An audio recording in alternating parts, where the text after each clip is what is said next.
Yeah, Tolga, you want me to restart from where I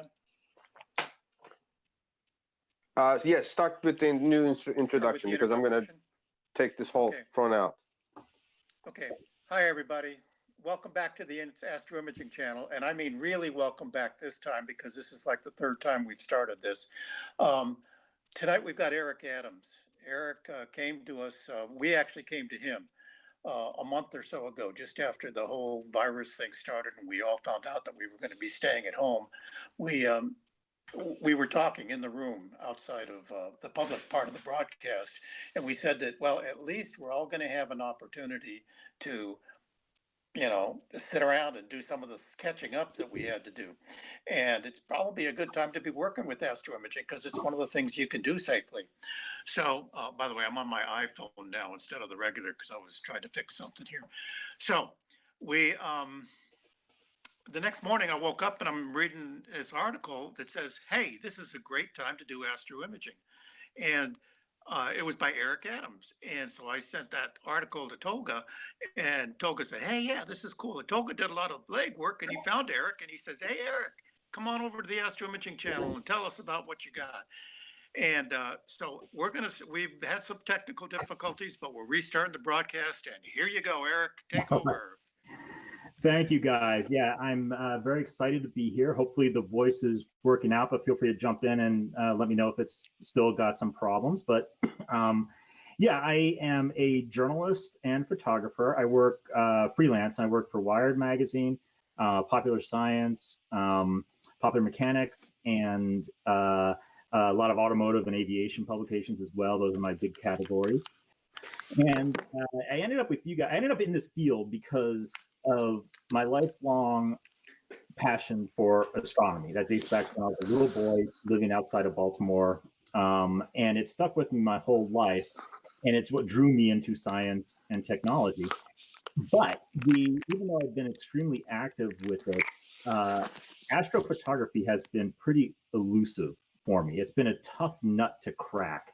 And I think most people in this room can appreciate that because it is, I mean, as a photographer, I go into a lot of really challenging environments and usually I'm able to get what I need. But with astrophotography, it's not always the case. It takes a lot of trial and error, a lot of experience, a lot of education, years and years of practice. So it has been one of those things where I've always wanted to be good at it, but never really gotten there. And so the reason I wrote that article for Popular Mechanics is that when the coronavirus thing started happening, excuse me, and that cough, by the way, is not coronavirus. None of you are going to get sick by watching me.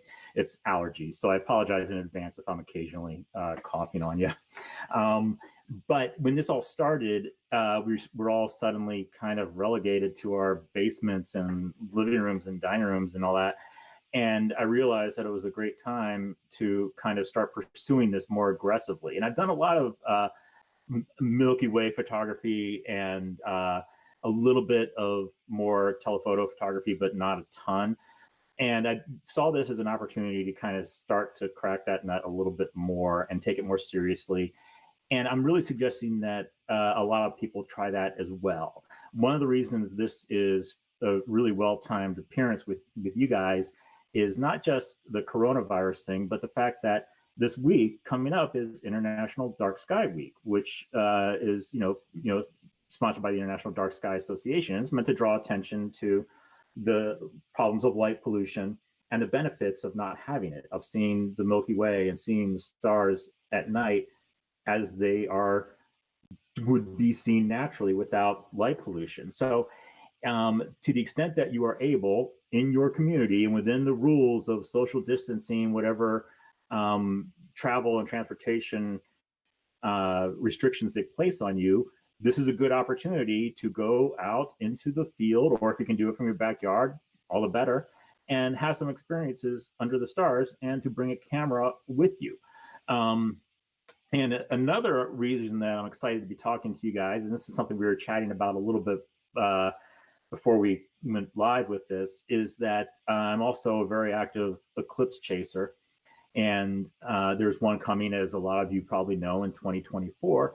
And it's going to be a very big deal. We had one in 2017, and I think we all remember vividly the reaction that generated in the public's mind. It really captured a lot of imaginations. And I think this next one is going to be better. It's going to be longer, and it's going to be, this is a great opportunity for people who are into the idea of capturing these experiences visually with photography to try it again. And this is going to be a good time right now for you to start on that journey.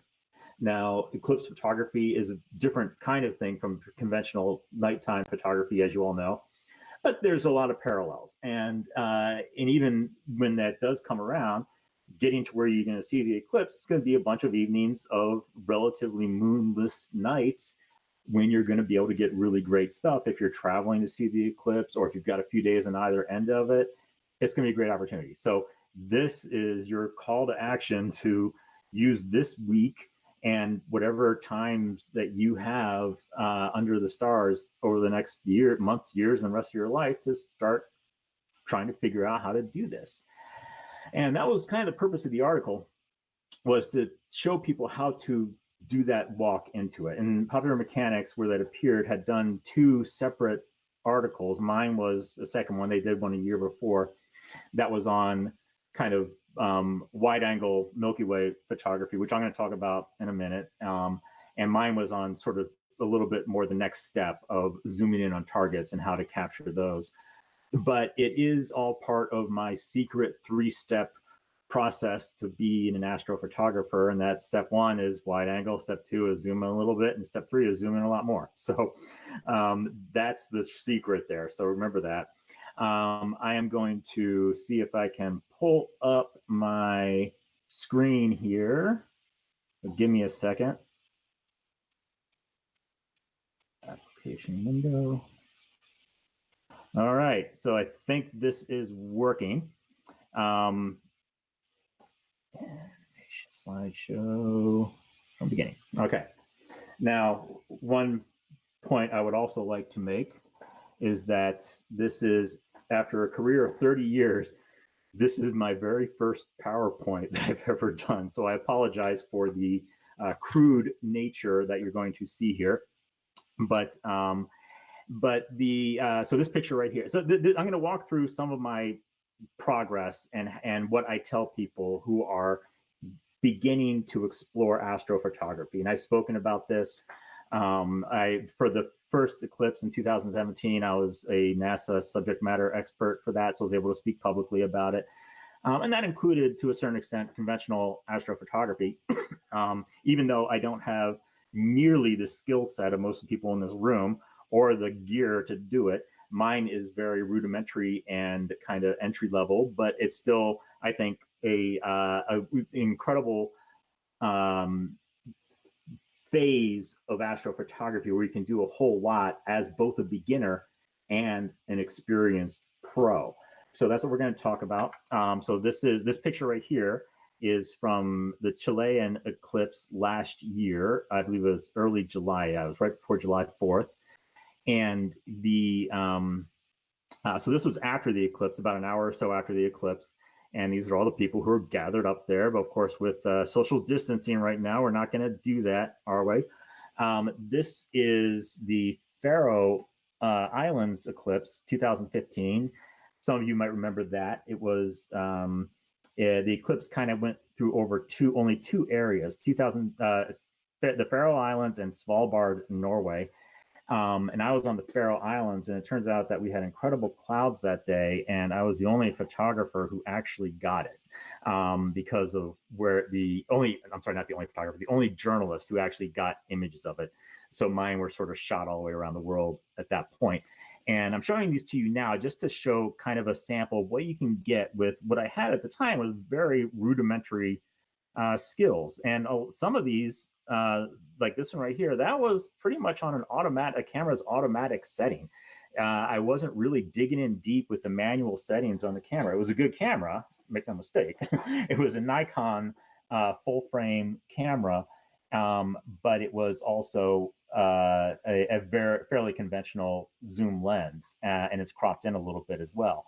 And one of the points I want to make is that the camera technology that exists right now in the DSLR and mirrorless realm is pretty astounding. You can do a lot of really incredible work with the camera technology that's available to us for a fairly reasonable price. Like this represents about $2,000 worth of gear right here.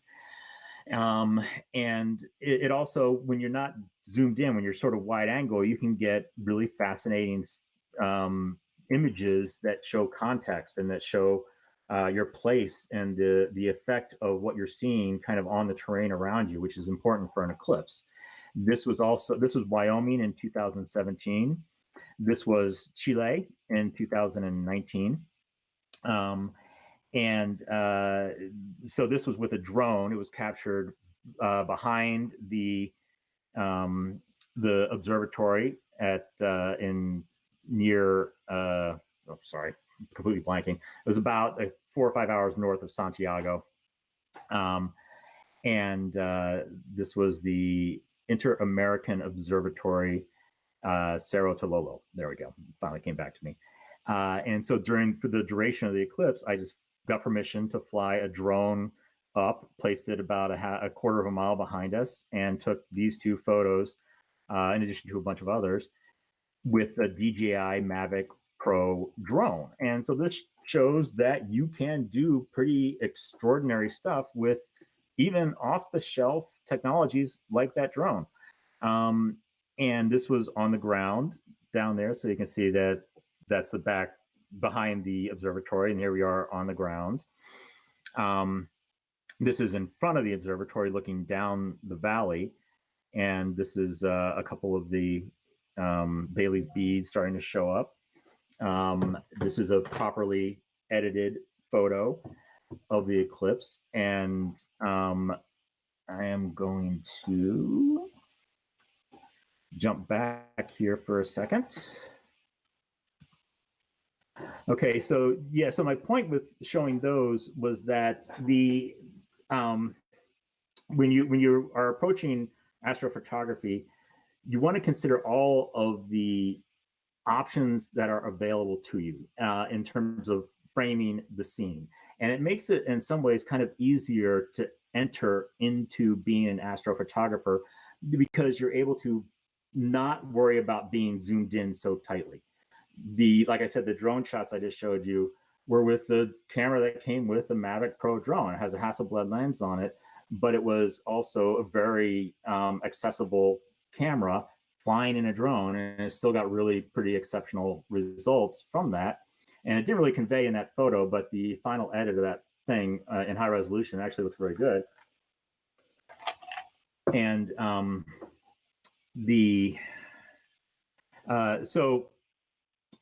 so with eclipse photography, typically you're going to be zoomed in tight, as I showed in some photos, but also you want to have things in the frame that show the experience of it. And that's what kind of made me want to pursue other types of photography. Watching the eclipse, other types of astrophotography, seeing what I was able to do with the eclipse in both the Faroe Islands and Wyoming allowed or pushed me to say, okay, I need to take this seriously, and I need to figure out what are some other entry points for astrophotography absent some of the really high grade equipment that is typically used for it, the sort of permanent access to dark skies, which also helps for a lot of this stuff, and the things like budgets and skill sets. When you're working with a telescope and a CCD camera on a tracking mount, that's a big deal, and it's a lot of money, and it's a lot of typically, and it's also a lot of experience to get everything dialed in. But you can still get stupendous results just with a conventional entry-level camera on a tripod. So that's why I sort of shot through those for you there. Let's go back to the sharing.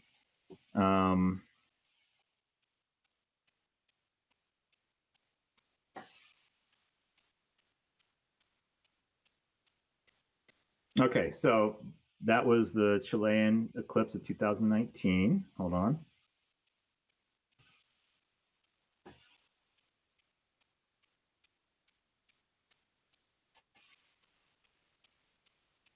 Apologize for that. I am trying to get my act together here. give me a second.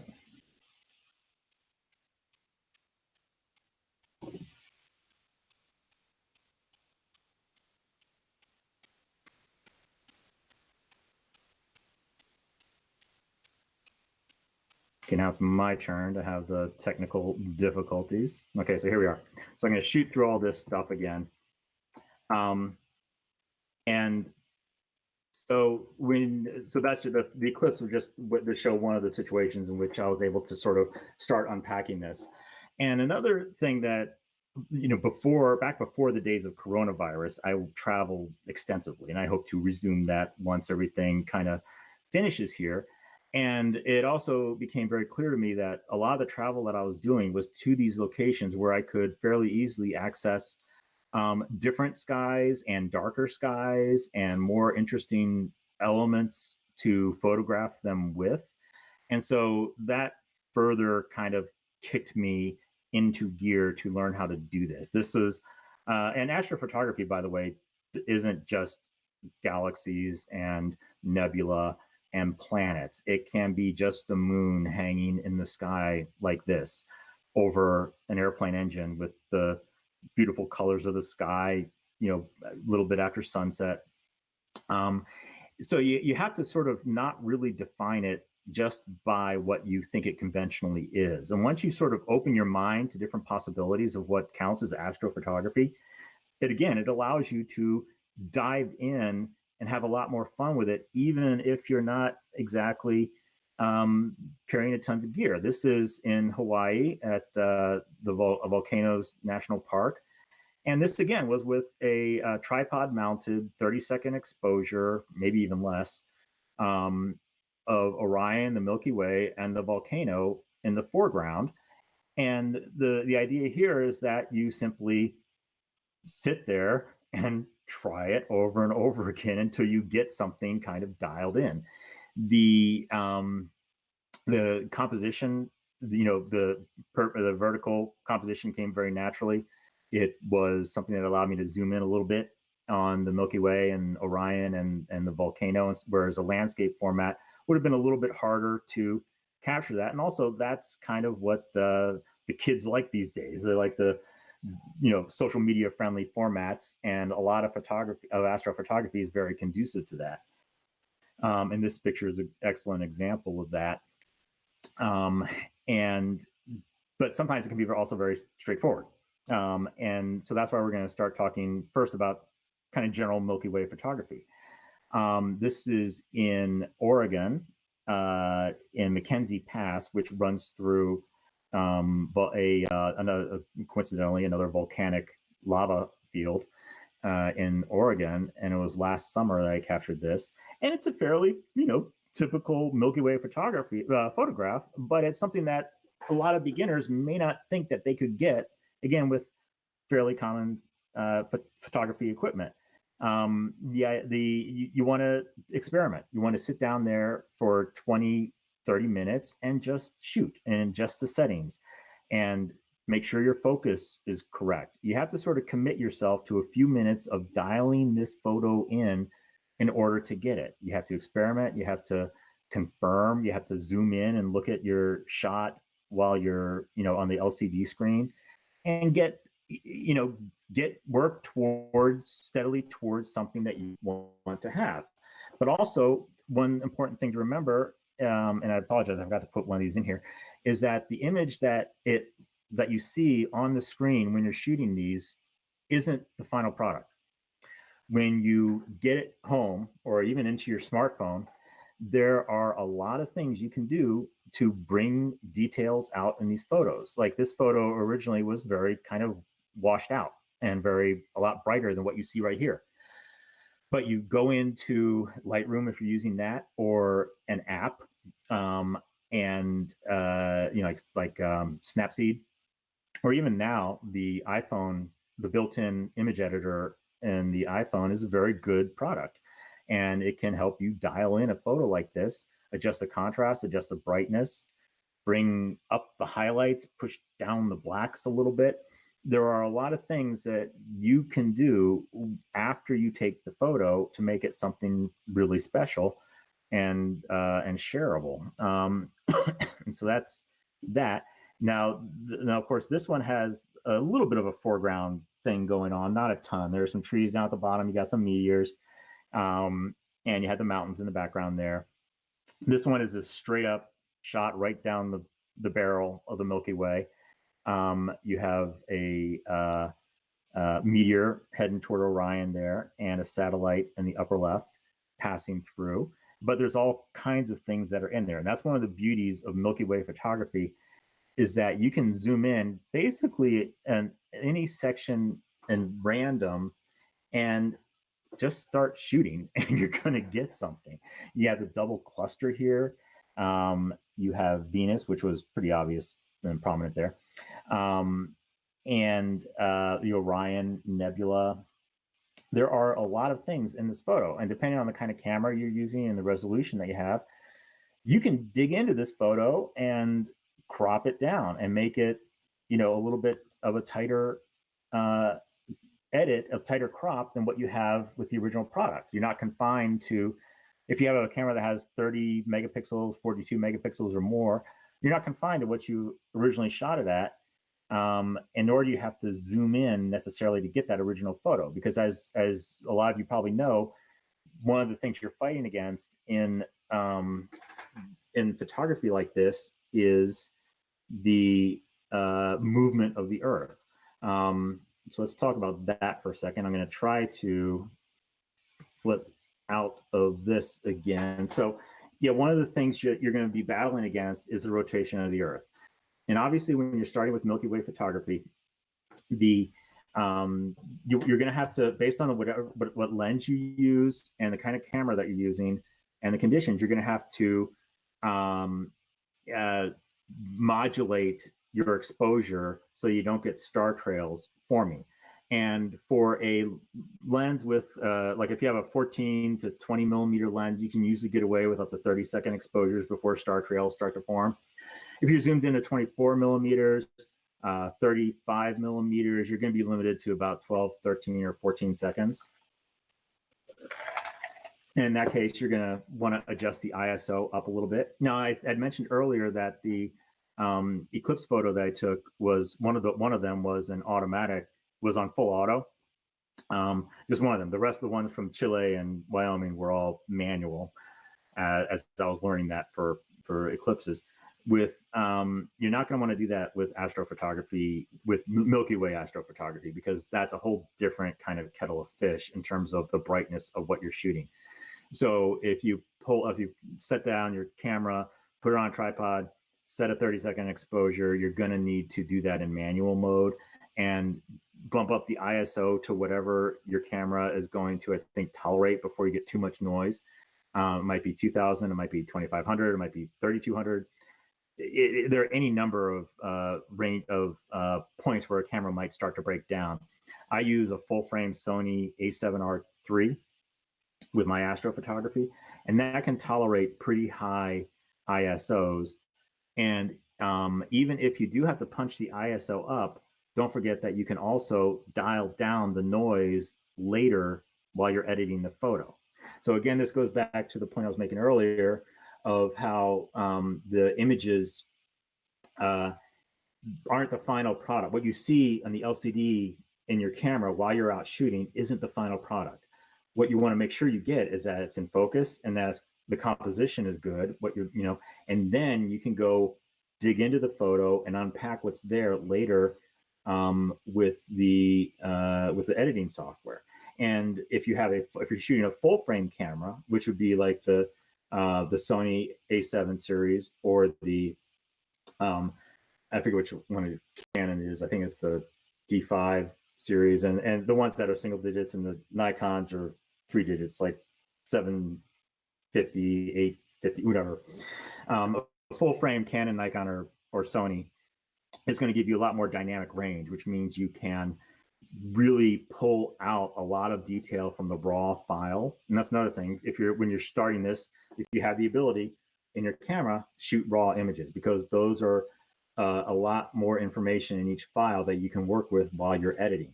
So so that's sort of one of the equipment conversations you have to kind of have with yourself is what do you have access to? What do you want to get?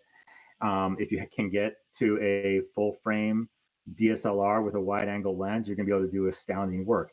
If you can't quite go that far, a crop sensor camera, which is the step down, and it's what most prosumer, what they call them, cameras are going to be. You can still do a lot with that. There's still very good sensors. Modern camera sensors are extraordinary, and they can do great work, and you'll get great results. You're going to be able to do better work with a full frame. So that's just, you also want to keep that in mind as you're sort of exploring this. The lenses, you want to get a fast lens if you can, which means a focal ratio or an f-stop down to like 1.4, 1.8, 2.8. If you cannot do that, you can make up for that by having longer exposures, as long as you're not doing a fully like zoomed in photo. So the farther back out you are with the zoom, the longer you can do the exposure, and you can compensate for not having a particularly great sensor or a particularly fast lens. So you have to start to balance all of these things when you're out there in the field. But the most important thing is that you have it aiming in the right place, and that you have it in focus, and you have it nice and a good composition, meaning something in the foreground that you might be able to light up with a flashlight, or that might be naturally illuminated by your environment around it, or mountains that would be illuminated by starlight. So you want to make sure you have that. You want to make sure that your focus is good. And in this case, you want to typically set it to a manual focus, and then experiment with it. Do a couple shots where you zoom in with the when you're looking at the results of the photo, zoom in to see if it's focused. Do some trial and error to get it dialed in. Typically, it's going to be infinity or around there. It's not going to be right on the money with infinity. There's typically like a little bit before, in front or behind that is going to be sharp focus for celestial objects. So you need to kind of figure out what that is. And one trick for this is to basically kind of zoom in on something, or set the focus for something during the day that you know is very far away, like an airplane passing overhead, or a mountain in the distance, and just kind of visually ballpark where that focus point is on the lens itself, and remember that. And then when you're shooting, start there and see how that works for you. So that's one of the important conversations about is the photography, the equipment that you're using, and how you adapt to it in order to get what you want. The cameras can do a lot, especially as you step up in the lens quality and the sensor quality. And you can even, there are people who do really extraordinary work with even smartphones, but you have to, again, kind of recalibrate your expectations and work with the phone or the small entry-level camera, and kind of match your expectations to its capabilities. So it's going to be wider angle stuff. It's going to be things where you're able to do a longer exposure than what the camera itself might naturally want to do. And you're going to have to be able to do things like turn off the flash and not use that, and do other steps that will get you, other experiments with the cameras or the phones that will kind of get you closer to that. But don't have high expectations until you learn what it can do. And then until you dig in and find out what you're able to, the ways you're able to push that technology. Sometimes just having a smartphone or a point and shoot camera on a tripod with a 5 or 10 second exposure, if you can buy an app that will do that, will get you good results. And then you can edit that later and work with it and punch the noise down and have a nice star field there, even though if it's not going to show the Milky Way necessarily. So let's go back to Eric. Yeah. Can I interrupt you for a second? Yeah. I have a question or two. Sure. Can you talk a little bit about your processing techniques and whether you are going based on, your experience as a professional photographer, or whether you have read up on astrophotographer processing? Yes, absolutely. So what is your process? What software do you use, and what do you generally go through? Yeah, and a lot of my experience with the processing comes from my conventional photography, because one of my enthusiasms there is low light photography. So I have a lot of experience kind of bringing out darkness, dark details, while still keeping them looking the way they should be. So generally my process is to always shoot raw images, and then I import them into Lightroom, and I do kind of a basic take on or basic low-level adjustments that you sort of you learn what kind of results you typically want from the camera that you're shooting with, and you might set up a preset that accommodates that. So I've done that. So it'll be things like a slight contrast adjustment, a slight exposure adjustment, and that's another point about shooting raw, is that you have a lot more flexibility with adjusting the exposure after the fact. So that gives you a lot of room to play with the image while you're editing it. So you bring those images into Lightroom, and typically those raw files will be anywhere from 30 to 40 megabytes. So there's substantial or more. So there's substantial file sizes, and it's a lot of information that you can work with. Now, one of the things that, so I bring it into Lightroom and then just start working with the photo. And honestly, a lot of times it's just playing with the sliders, because each time that you take a photo, your settings are a little different, or the direction you're shooting is a little different, or the light has changed. As you guys all know, it changes every 5 minutes when you're out in the field. When the sun goes down, every 5 minutes, you're in a different level of darkness. And that impacts the results that you get when you're shooting, not just with telescopes and CCDs, but with also conventional DSLR consumer lenses. And so I will just sort of start playing with the most obvious sliders, like contrast and brightness and clarity a little bit. You don't want to do too much. You want to start small, but you want to see what adjustment brings the most detail and generates the most satisfying image.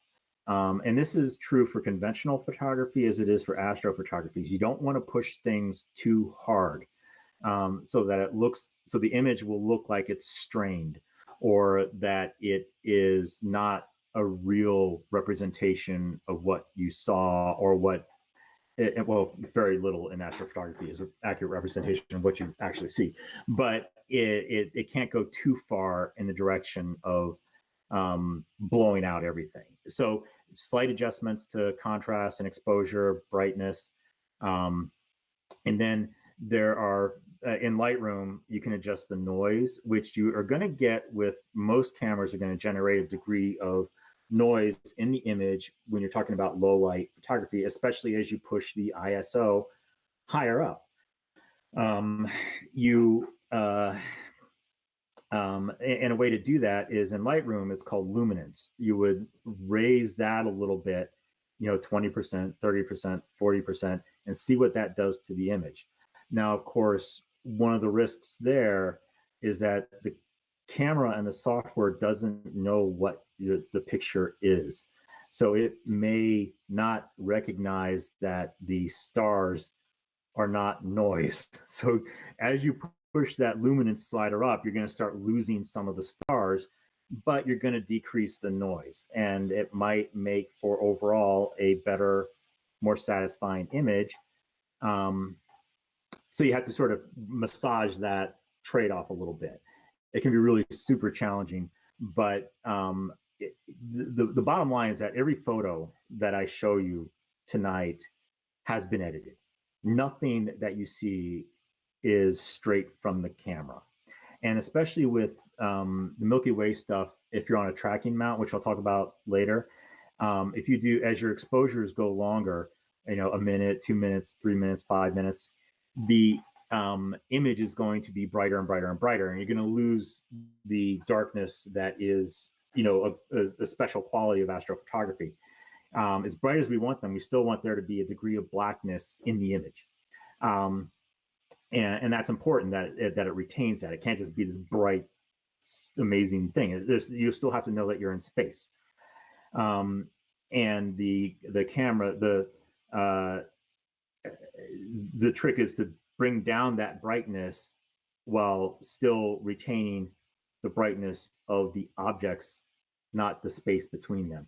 And so that takes a little bit of practice. But the beauty of things like Lightroom is that you have time to work with it and you have the resources to work with it. And you can do a lot with those images over time as you learn. Like I'll go back to a photo that I took 5 years ago and re-edit it, and it's a completely different photo. It's kind of an astonishing thing to see. So as your skills develop and as your capabilities with the software develop, you can get more out of the images that you take as long as they're good quality core images. And so I've mentioned Lightroom. For beginners, I always push them. Everyone sort of has in their head that Photoshop is where most of this happens. And at a certain skill level, that's true. But for the most part, you can do what you need in Lightroom and have better control over more details that matter with the photos that I'm talking about here. And feel free to disagree with me disagree with me on that, guys, if you want to, because I'm still learning how to elevate my game to a stronger thing as well. But in general, Lightroom will get you pretty much most of what you need done. Lightroom is expensive software, and it's a big deal to have it on your computer and to use it. And it's also not the most intuitive software in the world. So if you're not quite ready to make that leap, any raw image editor is going to allow you to do most of what I'm talking about here. It's just Lightroom gives you more capabilities with the photo and with assessing the photo and analyzing it and showing before and after, and all these things that you can do. Just checking the time. So there's plenty that conventional like photo editors that come with your computer, with your Mac or with your PC will do for you. And the same is true if you import the photo directly to your smartphone. You can still do a lot with Snapseed or with the built-in photo editor, or small app versions of Photoshop and Lightroom, which you can get as well. So does that answer your question, or is there anything else you'd like me to unpack there at this point? A good answer. So why don't you continue? Okay, very good. Let's go see if I can get the screen back. Okay.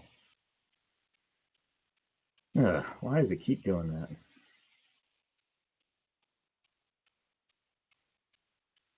I apologize. Hold on.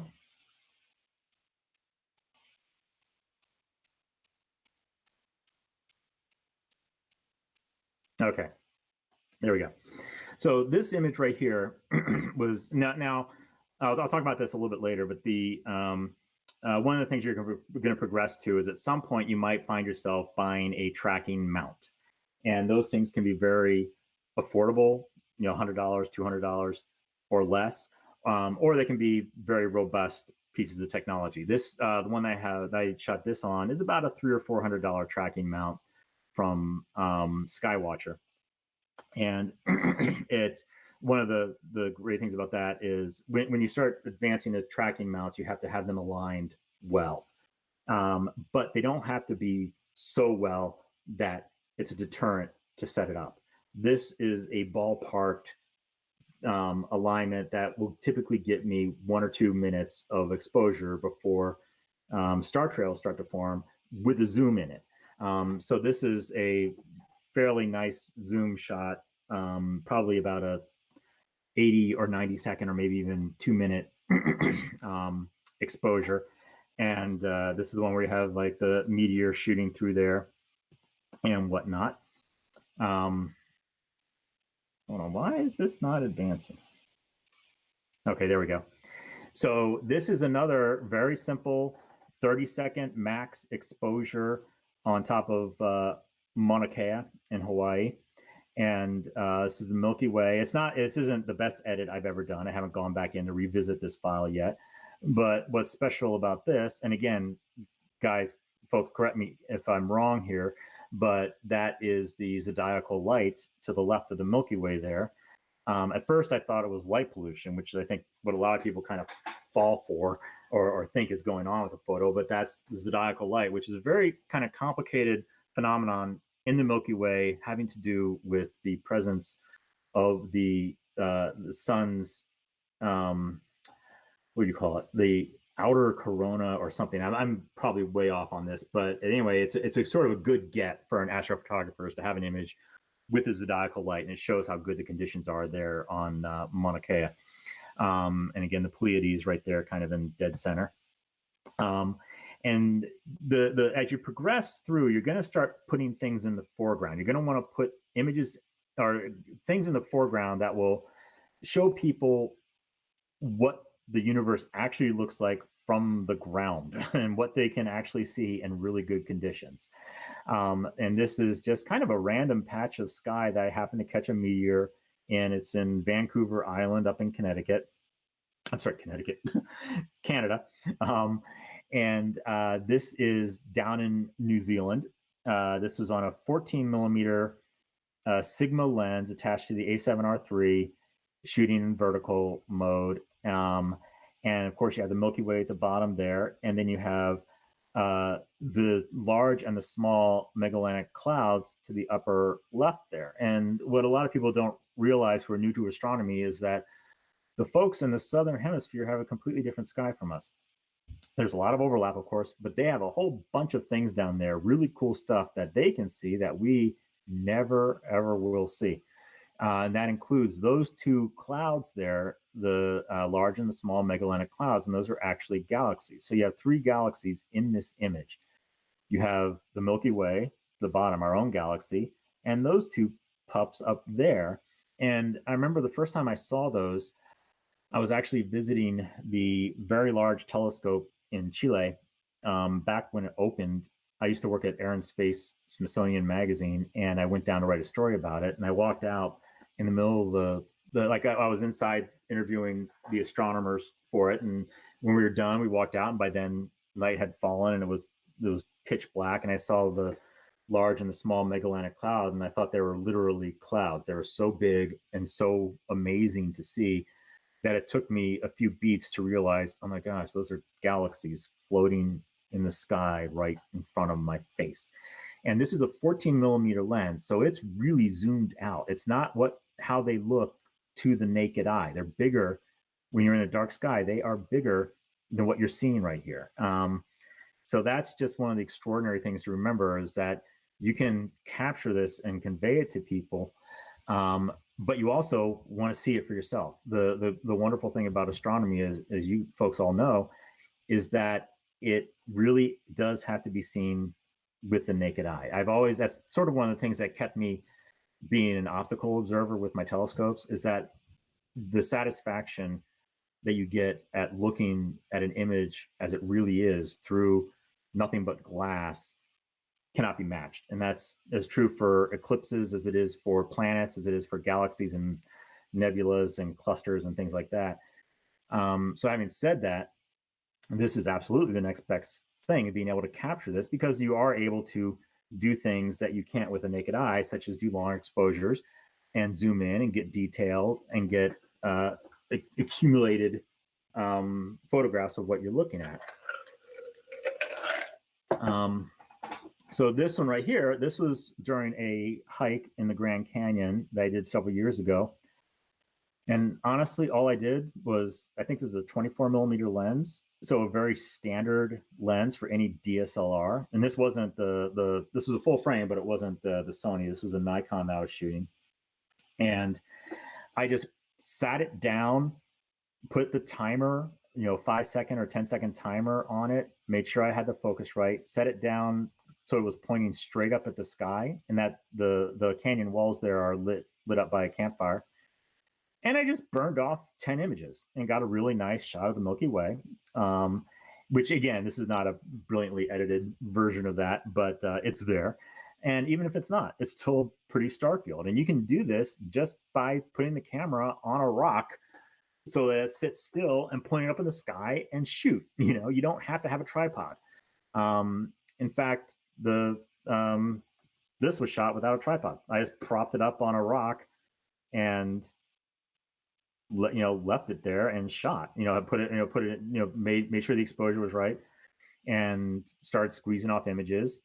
I did about 10 or 15. This is the best one, but no tripod involved and no fancy equipment either.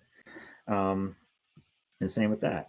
And this is kind of another look at foreground objects, this one was light painted, which means that this is in Montana, I believe. And again, I got another meteor there.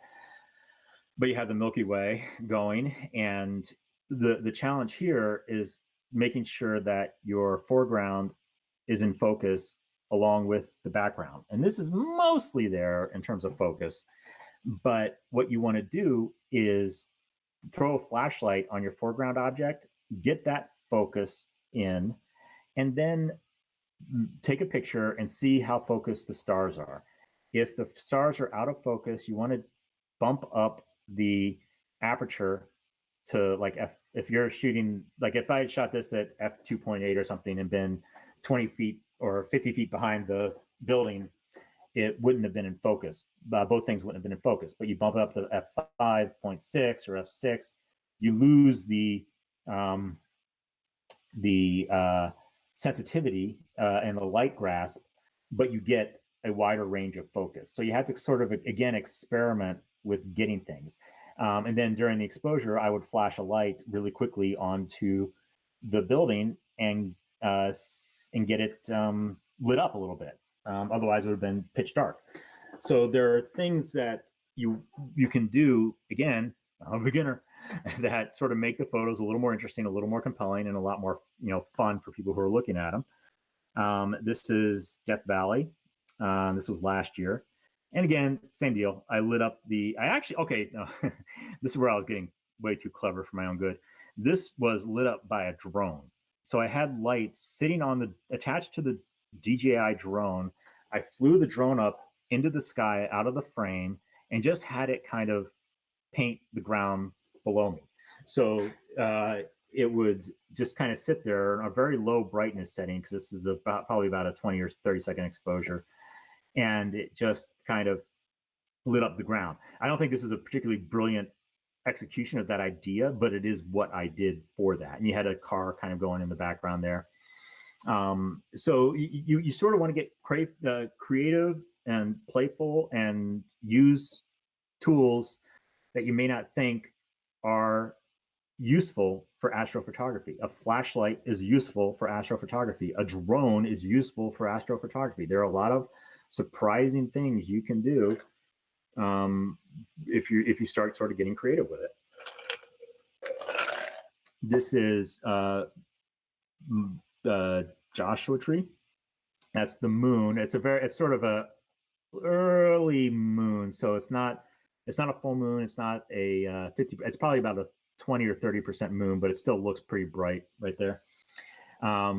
And again, this is a light painted foreground. So I dialed in the exposure, used a bright flashlight to make sure the tree was in focus, and that the stars were as well. And then just because this was a wide angle lens, I was able to go probably at least 30 seconds with it, and then started casting light on the foreground while the shutter was open. Now, the challenge here is figuring out how much light to throw down on the foreground objects. And it took about 30 frames, so, a half hour or 45 minutes to get that dialed in. The light would linger too long on the tree, or it'd be overblown, or too much light, or not enough light, or too scattered. And there are ways that you can make sure that you're getting all of that in well, using different kinds of lights, and like even a flash sometimes works. Sometimes a flash is way too much and it just blows everything out. But at the right distance and at the right angle and the right setting, you can also kind of use a flash to illuminate your foreground. And this was obviously Devil's Tower, Wyoming, shot right after the 2017 eclipse on my drive back home. Milky Way, and the whole mountain lit up with a flashlight. So it was a 30-second exposure, and the light going, all the way up to the top of the tower, which I guess is about 1,000 feet. I can't remember. Was lit up with a flashlight. And again, it's easy to do. It's because it's pitch dark there. You can do a lot with a very dim, very small flashlight to illuminate foreground objects. And it's just a creative way of packaging up your image. It's not all about the Milky Way. It's all about the Earth's relationship with it and your relationship with it, and the sort of experience that you're having on this trip and what you want to show people. You want to show them Devil's Tower, but you also want to throw in the Milky Way. So that's one way of doing it, is getting up there and whipping out a flashlight and lighting that sucker. And in this picture, for me, it illustrates the fact that not everything has to be Milky Way. It can just be beautiful stars. And a good kind of post-sunset experience, and a cool foreground object, and the luck of a meteor slinging through there. You don't always have to have the Milky Way or an obvious constellation in there. It can just be a pretty shot. And this is one that likely would have been, I don't remember the specifics of it, but it was also in the Montana trip that I was showing you from a few frames ago. That it can be just random stars, just pretty, and colors from shortly after sunset still in the sky.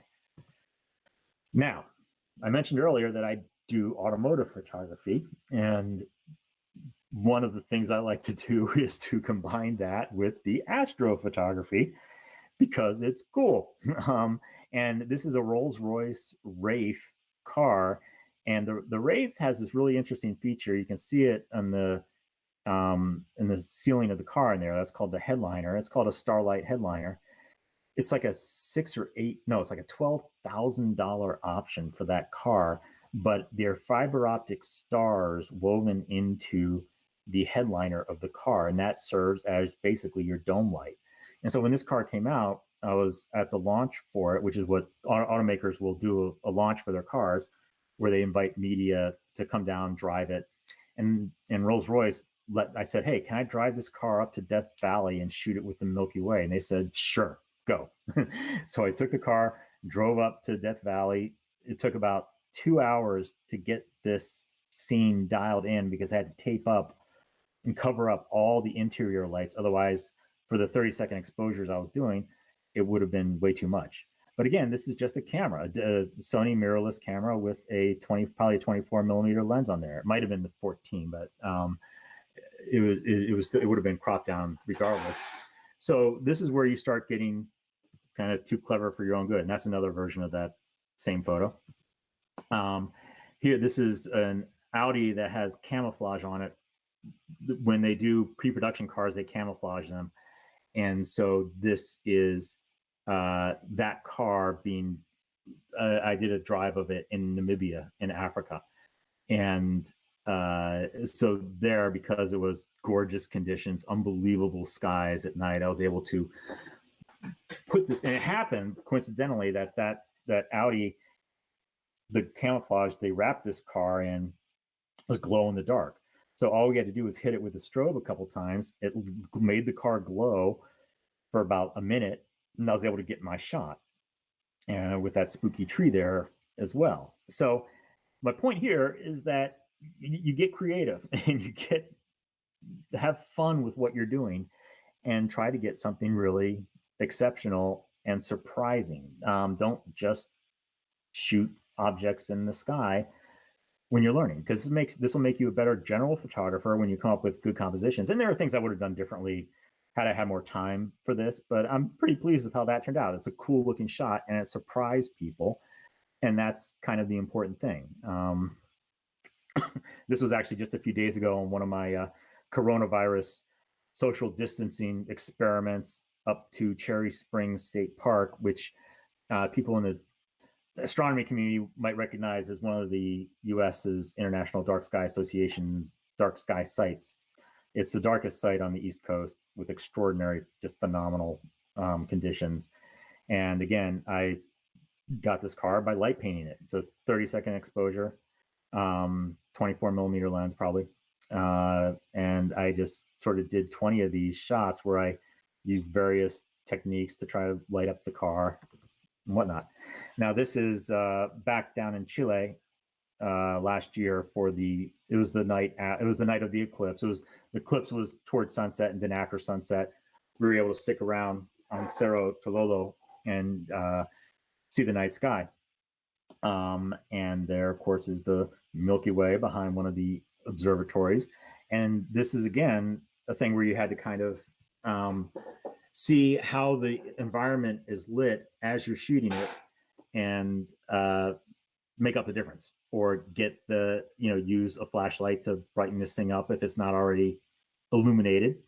And you just work with things. You sort of experiment or you check the images to make sure that everything's in focus. And you mess around with the different aperture settings and the exposures and the ISOs, and just see how hard you can push this image to get what you want. And then when you look at the image beforehand, it's not going to look half as good as this one does, because you dig in afterwards and brighten things up, etc. Now, the last thing I'm going to talk about, and guys, how am I on time? You're doing fine. You're kind of getting towards the end, and sounds like you're getting towards your presentation. And remember, we used up a little bit of your time working out some of the details on the sound. So do what you need to do. Gotcha. Okay. I'm about just a few minutes from buttoning this up. Now, so the Milky Way. So the first step is wide angle Milky Way. Just learn how to get that in focus and expose properly and get good shots of the Milky Way. Just experiment with that. Then the next step is to put things in front of the Milky Way, to put things in the frame to make an interesting composition, and learn how to make those pop in the image. Sometimes an image of Devil's Tower a few frames ago with it not illuminated would also be very striking as a silhouette. So, think outside what you think of the best way to showcase whatever scene you have or whatever you have at your disposal. Instead of Devil's Tower, it might have been a bunch of trees, pine trees in silhouette in the foreground, or you could light up the trees with a flashlight. Just, work with things. So once you're done with that phase, then the final step is to start zooming in on stuff. And the easiest thing to do there, of course, is the moon. And this is just shot through an old abandoned factory in Bethlehem, Pennsylvania. But here's the thing is, you want to be on a tripod, and you're going to be concerned about making sure the moon is in focus, and then worry about the extent to which the foreground stuff is in focus. Here, this is a couple months ago, the moon in front of behind the World Trade Center in Manhattan. So that's the tower, the spire of the World Trade Center. Now, this is kind of a weird situation because the camera I used here was a Nikon P900, which photographers will know, and some astrophotographers will as well, will know for its extraordinary zoom capability. It has a 2,000 millimeter lens, but it's still considered technically a point and shoot camera. And because its lens is so long, it also has a very small sensor. So it's not a full frame camera. It's a point and shoot, but it happens to have a wicked 2,000 millimeter zoom. And what that means is you can get weird stuff like this, even with a point and shoot camera. And this is not a composite. This is a single exposure, zoomed in super tight to the World Trade Center, shot from New Jersey. So you see the kind of zoom that we're talking about here, and that brings the objects. It magnifies both things equally, so you're able to get farther away from your subject, zoom in on it, and bring the moon nice and big as well. And this is the same from the same shoot, same day, same structure, but backed up a little bit. So that's probably 1,500 millimeter zoom right there. Didn't quite stick the focus on the moon, but the foreground is nice and sharp. And so I imported, again, these are all processed in Lightroom. You don't have, because this is a small sensor and it's not a full frame sensor, you're not going to have the same dynamic range, so you can't quite do as much of it if I had a similar lens capability on a full frame sensor. But this is, I was really happy with this. It became one of my most popular photos of the year on Instagram. It's because it's so nuts. And it's not a composite. Everyone's like, oh, it's a composite, but it's not. It's the actual image of the moon and the tower spire in front of it. Again, same day, backed up even further. This is a building in New Jersey. And this is where you start to have fun. Like all of these three photos are having fun with astrophotography and showing people this amazing thing that's been rotating around our planet for millions of years. And there it is. It's there, and it's big, and it's an incredible thing to see. And it's fun to pair the moon up with ground objects. This is a terrible photo in terms of the everything, but it shows the moon creeping up behind Manhattan a few weeks ago. Now here you're dealing with all the heat coming off of the planet. Even though it's early morning, there's still a lot of atmosphere that you're shooting through, and the heat does still kind of radiate upwards. So this is a hard shot. This is a tough shot to ask for to begin with. But I use the same camera, the P900, to zoom in really tight on Manhattan. So that's Midtown. You can see there we go. That's another shot there. You can see the the Chrysler building to the right there, and some of the new towers downtown to the left. This is, as the moon gets higher, it gets a little easier to back it up and see it. So here's all of Midtown with the Empire State Building to the right, and the moon rising up there.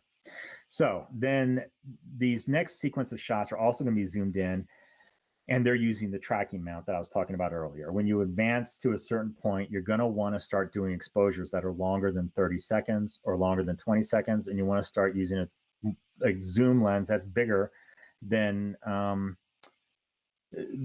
24 or 35 or 14 millimeter lens. You're going to want to start getting in tight to what you're shooting. And that's what this was. And actually, I suspect it's probably the same shot I showed you a little while ago, but just cropped in tighter. And that's an important point to make, again, is that you can crop in, especially if you have a good sensor. You can crop in and essentially kind of double your focal length just by cropping. Here we are, even tighter. And you can start seeing what you're able to see with the nebulas there. And it doesn't really pop in this image, but you can in fact see the Horsehead Nebula there. There's another version of this that I have that shows that a little more clearly. But this is going to be probably a 1 or 2 minute exposure with a 200 millimeter Sony, 70 to 200 millimeter Sony lens, which is a very standard lens that photographers use for sports, for cars, for people, for portraits, for everything. There are two lenses that are really go-to lenses for all photographers. That's the 24 to 70 and the 70 to 200 2.8s. Both of those are f2.8s. So this is about a $3,000 lens, so it is expensive, but the quality here, as you can see, is pretty good. This is not shot through a telescope. This is through a zoom lens that came with the camera. And now this is where you're going to start recognizing, some of these folks are going to start recognizing this object. This is M15. I believe that's the Hercules Nebula. Is that M15? But yeah, it's the Hercules Nebula. And again, this is the 200 millimeter Sony lens on the camera. It's not a telescope. And this is cropped in significantly, but I had a pretty good track going with the mount, and I was able to do a good exposure and actually start breaking the stars apart as you get in. And there it is, zoomed in a little bit tighter. Now, if I was using a proper telescope with a CCD camera and stacking images, and that's another thing that you can do if you're willing to learn how to do it, is to stack your photos, do a whole lot of really shorter exposures, and then if you don't have a tracking mount, and then stack them with software, and that will get you similar results. But the fact is, this is a single exposure with conventional photography equipment, not a not a telescope and not a CCD camera, and that's pretty good for that kind of product. Now, this is my final image. A lot of chromatic aberration there. So you have some blue halos forming around the stars. This is the Andromeda Galaxy with its companion galaxy directly below it. Same exact setup, same night. And just you can see the dust lanes in Andromeda. And so this is what I've been working toward for basically my whole life. And I just now, because of coronavirus, have gotten to the point where I'm able to kind of start, because I have the patience and the time and a little bit of dedication to it, and also this tracking mount and good camera equipment, I'm able to start getting the results that I'm increasingly excited about. Now, this is, again, a quick edit. I would dig into this photo a lot more. And then you'll very quickly kind of bump up against the limits of a conventional setup like what I'm talking about, and want to flip to a nicely tracking 4 or 6 inch refractor, or a big Dobsonian, or a Schmidt-Cassegrain with a 8 or 10 or 12 or 14 inch aperture. And that's the next step for me. But for now, I'm super happy with the fact that I got this with the same camera I take to football games and shoot cars with. And all I needed really was this setup that I already had, plus a $300 tracking mount, and some patience with the software, and learning what you can do. So that kind of brings me, I believe, to the end of this. So that's my story, and I'm going to stick to it. Happy to take any questions. I'm sorry if I rambled or whatever. I just want to remind everybody that some of our most popular programs have been where people explain the joys that they've got from finding out about astroimaging, and how to get into it, and how to get it started, and how to work their way through some problems and things like this. And I think Eric did a good job of conveying that sense of enthusiasm about, when you're first learning this stuff and you're working your way through it. And he's a guy that he knows photography. He's a photographer, but moving into trying to get pictures of space and nightscapes with things in the foreground, it's a different world. So I want to thank you for that. Eric, how are we doing on questions over there? I think we're all set. There's been a lot of discussion amongst the group, but Yeah, most of the people wanted to find out how Molly's new mount was doing, I saw. So I have a question of my own. So considering that you have a zoom lens which goes out to 200 millimeters. Yeah. So if you get a telescope, what do you think that you would be interested in if you go to a telescope? Well, I would kind of start over with some of the targets I captured with the conventional photography setup. Obviously the Orion, the Andromeda Galaxy. I would start to want to approach the clusters a little better. Some of the other nebula. What telescope you might be interested in? I'm sorry, I missed. I actually already have a Takahashi 4-inch, a TSA 102, and that's an extraordinary scope. But the problem with all these scopes that I'm going to mention is I don't have a tracking mount for them. I've used them all optically so far. And so I have the TAC. I have an Explore Scientific 4-inch Apo. I have a 15-inch Discovery Dob, but that's also not on a tracking mount. That's just a Dob. So I already have those items that I can advance to if I am able to get them onto the smaller camera tracking mount, which I don't think I will be, or if I make that plunge and get a proper tracking mount for those scopes. So do you plan to put your DSLRs on the back of the scope? No, absolutely. Yeah. And I also like one of the scopes I've gotten the best results with for short exposure stuff, I have a TMB 90 millimeter. Thomas Beck, do you remember that whole series of scopes? Excellent scope, TMBs. Yeah, and so I have one of those, and that has consistently given me really exceptional results. Just shooting DSLRs through the back of it for a few seconds at the moon or Jupiter or Mars or things like that. So I've gotten really great stuff with that, and so I need to see how that's going to do with a different mount. So then it's the tracking mount, and then you take multiple exposures and you get into what we do, which is stacking, processing, flats, biases. That's the next step, is to learn all of that, and to also learn the finer nuances of capturing these images. Because there's a lot of settings in the, as you guys know, there's a lot of settings in the camera that are relevant, like noise reduction, which you may or may not want, and how to get the camera to match the capabilities of the telescope is the next step for me. You know, I do hope that you do all that stuff. I hope we get out of this quarantine situation before you learn all that stuff, because it can take a while to learn it, and I hope it doesn't take that long. Yeah, same here. Eric, do we got any more questions out of YouTube? No, I don't see any. Okay, well, good then. I wanted to make a couple of announcements here.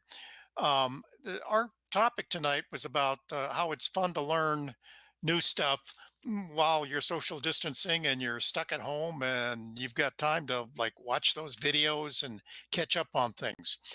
A lot of people, a lot of clubs, a lot of organizations have been looking to do other things. I watched the Central Coast Star Party, Central Coast Astronomy Club in California here. I watched their star party last night. They did a wonderful job. Look it up on the Google machine, and they talked a lot about, you know, just cool things to do. And they were going to show um, uh, electronic assisted astronomy objects, but they had bad weather, and luckily they faked it pretty well. You know, they did a good job on that. I know that Woodland Hills telescopes have gotten a series of programs going where they're showing. They brought people in to give 45-minute, 50-minute presentations. So if you go to the Woodland Hills website, you should be able to find.